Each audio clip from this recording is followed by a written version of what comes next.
Welcome back to the channel.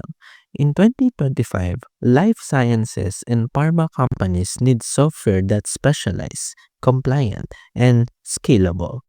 Veeva Systems claims to be the industry leader. Let's break it down. Veeva Systems offers cloud-based solutions for CRM, content management, and data analytics tailored to pharma and biotech. It helps teams manage regulatory compliance, streamline clinical processes, and engage healthcare professionals efficiently.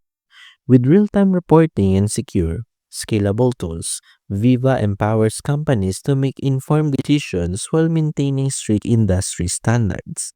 Viva Systems helps life sciences companies operate smarter, faster, and fully compliant. If you want the leading SaaS for pharma and life sciences in 2025, Viva Systems delivers specialization, compliance, and efficiency. Don't forget to like, subscribe, and hit the bell for more reviews.